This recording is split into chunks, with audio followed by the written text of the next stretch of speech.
वंदे देव उमापतिं सुरगुरुं वंदे जगत्कारणं वंदे पंकजवन्यभूषणं मृगधरं वंदे पशूनां पतिं वंदे सूर्यशशाङ्कवर्णनयनं वंदे मुकुन्दप्रियं वंदे भक्तजनाश्रयं च वरदं वंदे शिवं शंकरम्। आज मैं शास्त्री कक्षा द्वितीय वर्ष के छात्र प्रतिष्ठा छात्रों के लिए चतुर्थ पत्र में बीड़ी संहार नाटक के विषय में कुछ बताने जा रहा हूँ। अध्यापन कार्य हेतु माननीय प्रधानाचार्य महोदय आदरणीय सचिव महोदय के निर्देशानुसार विश्वविद्यालय द्वारा प्रस्वीकृत पाठ्यक्रमानुसार शास्त्री द्वितीय वर्ष के छात्रों को चतुर्थ प्रश्न पत्र में कादम्बरी कथामुक्त तथा बीड़ी संहार नाटक पढ़ना है। उसमें मैं बीड़ी संहार नाटक के विषय में उसकी लेखक के भट्टनारायण के विषय में छात्रों को कुछ इंगित करने जा रहा हूँ। बीड़ी संहार नाटक के महाभारती कथा पर आधारित है। बीड़ी संहार नाटक में की कथावस्तु महाभारत से ली गई है, जिसमें पांडवों और कौरवों की आपसी वैमनस्य का वर्णन है।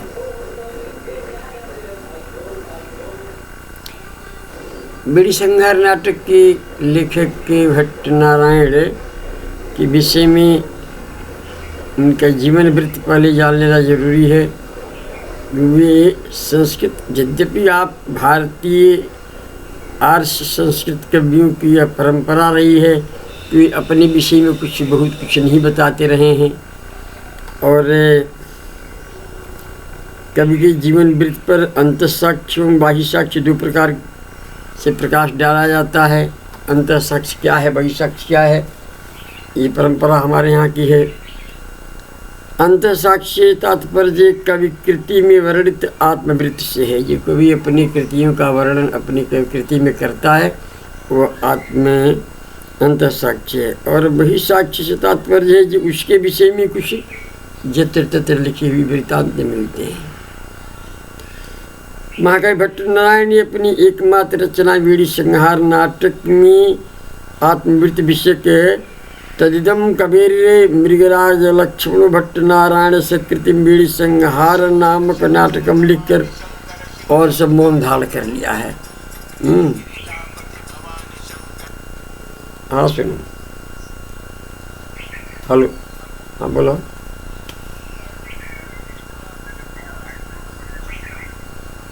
आओ तो 15-20 मिनट में आओ तो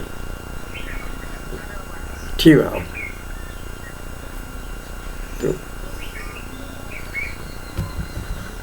उन्होंने ये अपने बीड़ी संहार नाटक में ये लिखा है कि तदिदम कबीर मृगराज लक्ष्मणो भट्टनारायण सकृति बीड़ी संहार नाम नाटकम लिखकर अन्य कुछ अपने विषय में कहने में मौन धारण कर लिए, चुप हो गए हैं। बाह्य साक्ष्य के अनुसार इनके संबंध में कुछ बातें ज्ञात होती हैं जो इस तरह हैं। भट्टनारायण के अन्य कुब्ज ब्राह्मण थे, कनौज के रहने वाले थे, शांडिल्य गोत्रीय ब्राह्मण थे। राज्य वंशावलियों के संबंध में संस्कृत में क्षितीश वंशावली चरित्र, रागावली, बंगराज घटक तथा दक्षिणा राधीय घटक कारिका आदि ग्रंथों में भट्टनारायण के संबंध में कुछ इतिवृत्त प्राप्त होता है। उसके अनुसार बंग देश माने बंगाल में सेन वंश के प्रवर्तक गौड़ाधिपति आदि सूर्य में कोई राजा थे जिन्होंने वैदिक अनुष्ठान कराने के लिए कान्यकुब्ज कन्नौज से सनातन धर्म की रक्षा की दृष्टि से स्मार्त कर्मानुष्ठान निष्ठावंत 5 ब्राह्मणों को आमंत्रित किया। वैदिक क्रियाकलापों को अपने यहाँ वो संपादित करेंगे। जिसमें ये भट्ट नारायण 19 पंडितों में प्रधान पंडित थे, प्रधान ब्राह्मण थे। और आदि सूर्य ने उन्हें दक्षिणा में 5 गांव भी दिए थे।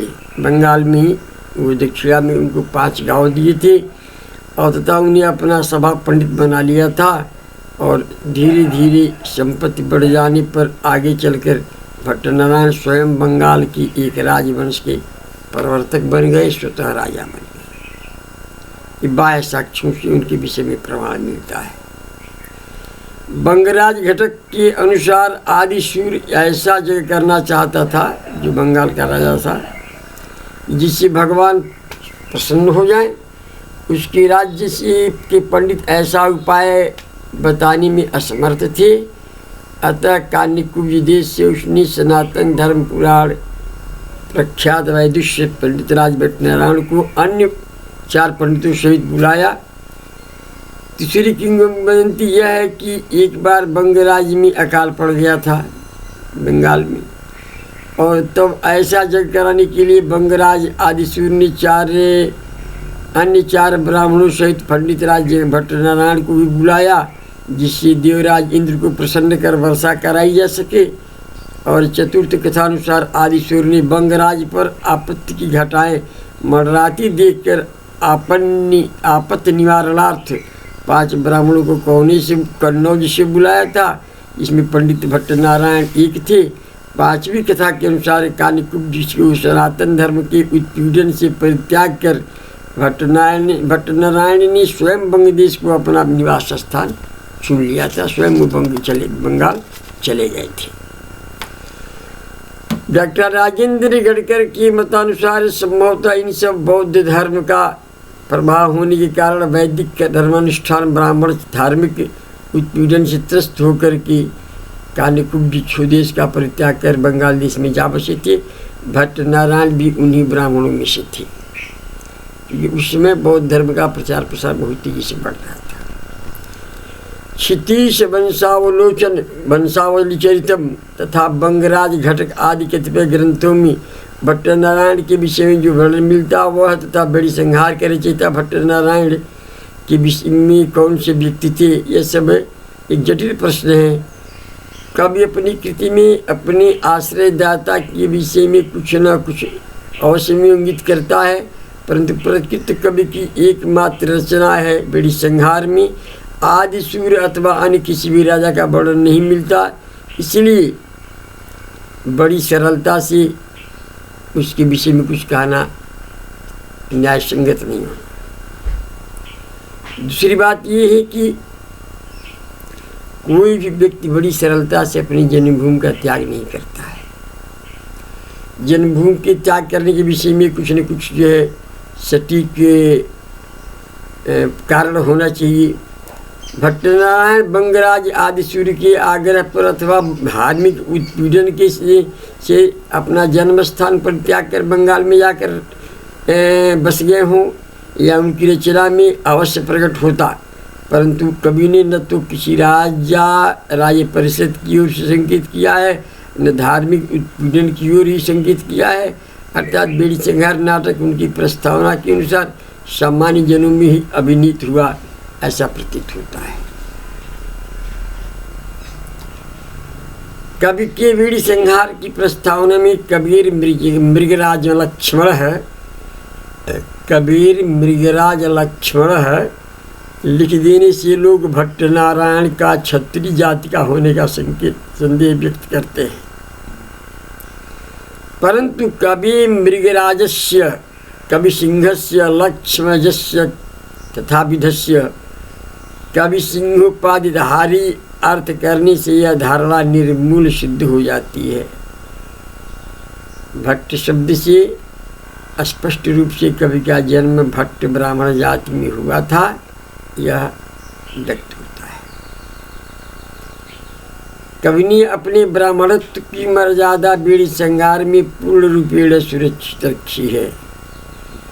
यहाँ तक कि अन्य नाटककारों की भांति अपने नाटक में किसी भी ब्राह्मण पात्र की दुर्दशा अथवा मूर्खता का प्रदर्शन भट्ट नारायण ने नहीं किया है। कर्ण तथा अश्वत्थामा विवाद में भी ब्रह्मा अश्वत्थामा का प्रबल समर्थन किया है। तृतीय अंक में राक्षस राक्षसी संवाद में भी ब्राह्मण शोणितम खलु एतत् गलम दहत दहत प्रभविष्यति कहकर ब्राह्मण की हत्या की ही प्रसाद का ही समर्थन किया है। अतः बीड़ी श्रृंगार नाटक के रचयिता कोई अन्य ब्राह्मण भट्ट नारायण कवि थे यह सिद्ध होता है। गौड़ाधिपति आदि सूर्य से बीड़ी संहार नाटक के रचयिता कवि भट्ट नारायण को पृथक मान लेने पर सप्तम शती के परवर्ती कवियों पर दृष्टिपात करने से यह तथ्य स्पष्ट होते हैं, क्योंकि आदि सूर्य का शासनकाल इतिहासकारों ने सप्तम शताब्दी का उत्तरार्ध सिद्ध किया है। विश्वविख्यात काव्य प्रकाशकार आचार्य मम्मट जो 11वीं शताब्दी के आसपास में हैं, अपने काव्य प्रकाश में बीड़ी संहार के अनेक श्लोक उदाहरण के रूप में प्रस्तुत किए हैं। इस प्रकार अमरकोश के प्रसिद्ध टीकाकार क्षीर स्वामी ने अपनी टीका तथा भोजराज ने कर सरस्वती कंठाभरण, राजा भोज की पुस्तक है सरस्वती कंठाभरण में भी बीड़ी संहार के श्लोक उद्धृत किए गए हैं उदाहरण के रूप में। दसम शताब्दी के उत्तरार्ध के दशरूपकार आनंद वर्धनाचार्य ने भी अपनी दशरूपक के रचयिता धनंजय ने भी अपनी रचनाओं में दशरूपक तथा बंडालोक में के जो रचयिता आनंद वर्धनाचार्य ने इसकी बीड़ी संहार की अनेकों श्लोकों का उदाहरण के रूप में प्रस्तुत किया है। प्रस्तुत सप्तम शताब्दी के पूर्वार्ध में इसे में हुए सुप्रसिद्ध कवि बाल भट्ट के जो हर्ष तथा हर्ष ने अपने रचनाओं में इनका उल्लेख नहीं किया है। बीड़ी संहार नाटक के उदाहरण देने वाले सर्वाधिक प्राचीन काव्यकारों में काव्य शुद्धवृत्ति के रचयिता आचार्य वामन है, जिनको 8वीं ईस्वी के उत्तरार्ध में होना निश्चित किया गया है। बीड़ी संहार के तृतीयांक के 41वें श्लोक के पतितम वेत्स्यति वाक्य में वेत्स्यत की उन्होंने व्याकरणानुकूलता सिद्ध की है। इससे वामन की इनके प्रति श्रद्धा प्रकट होती है। इस तरह से बीड़ी संहार में अन्य जगह भी नाटक की प्रस्तावना में तथा धुर्जटिपात जुष्मान स्तुतियों द्वारा कवि की शिव के भक्त होने की बात सामने आती है कि वे शिव भक्त हैं। वो शिव भक्त होते हुए भी उनका वैष्णव होना स्वतः सिद्ध है कि वैष्णव भी थे। श्लोक तथा परलोक इहलोक तथा परलोक में विश्वास रखते थे। भाग्यवादी होकर भी उन्हें पुरुषार्थ का पर विश्वास अधिक था। उन्होंने विभिन्न शास्त्रों का अनुशीलन किया था। योग सांख्य तथा वैष्णव धर्मों का उनका ज्ञान प्रशंसनीय था। वह स्वयं वैदिक यज्ञ यागादि के प्रकांड पंडित थे तथा छंद शास्त्र एवं अलंकार शास्त्र विषय उनका उच्च कोटि का ज्ञान था।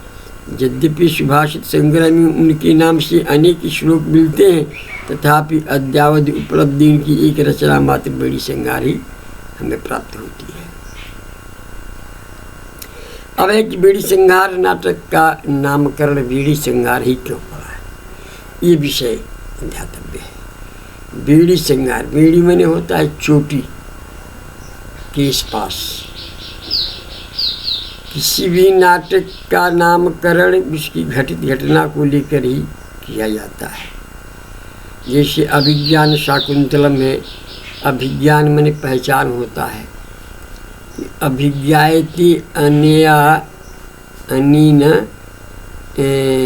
अंगुली की न इति अभिज्ञान तते कृतिकृतम नाटकम अभिज्ञान शाकुंतलम। अंगुली विशेष के द्वारा जिसका ज्ञान हुआ उसी अभिज्ञान शाकुंतलम कहते हैं। शकुंतला इसका नाम इसलिए पड़ा कि शकुंतई पक्षी भी शकुंत मैंने पक्षी होता है, शकुंते ही पक्षी भी लाल लेते पाल लेते अनियाति शकुंतला तमाधिकृत कृतम नाटक अभिज्ञान शकुंतलम। उसी तरह बेड़ी श्रृंगार है। बेड़ी का अर्थ है खुली हुई चोटी का बांधना। बेड़ी श्रृंगार, बेड़ी मैंने चोटी का, श्रृंगार मैंने बांधना, बेड़ी श्रृंगार है। खुली हुई चोटी को बांधना बेड़ी श्रृंगार है। भीमसेन ने प्रथम नाटक में, जो इस नाटक का नायक है भीम, वह अपनी नाटक के आरंभ में ही अपनी प्रतिमा द्रौपदी की दुशासन द्वारा खींची जाने के कारण खुली चोटी को उत्तन सहिष्यति के साथ स्तौदे भीमा कहकर चोटी संवारने का या बांधने की प्रतिज्ञा की है, तथा उसको पूर्ण करने के लिए नाटक की संपूर्ण घटना घटित हुई है। और नाटक के अंत में भी युधिष्ठिर द्वारा भीमसेन से यह पूछने पर कि मैं परमावशिष्टम और क्या करना शेष है। भीम कहते हैं कि संयच्छामि तावदनेन युधि सुयोधन शोणितुक्षितेन पाणिना पांचाल्यादु शासनावकृष्टम केशहस्तम। यह कहकर द्रौपदी की बेड़ी चोटी का श्रृंगार संयत करने, संवारने तथा बांधने की बात की को दोहराता है।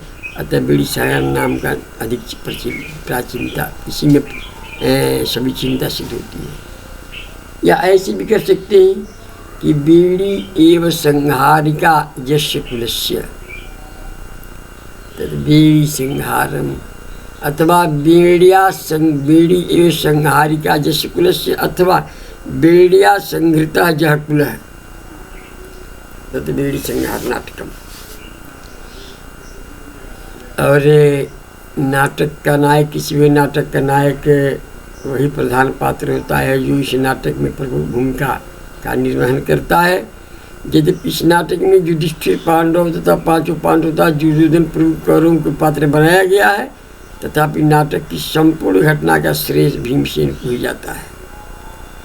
भीमी ऐसा महान योद्धा है जो कि नाटक में साध्यंत प्रतिज्ञात भान कार्य को पूर्ण करने करके संलग्न रहता है। अतः प्रकृति बेड़ी संहार नाटक का धीरोदात्त नायक जो है वह भीमसेन है।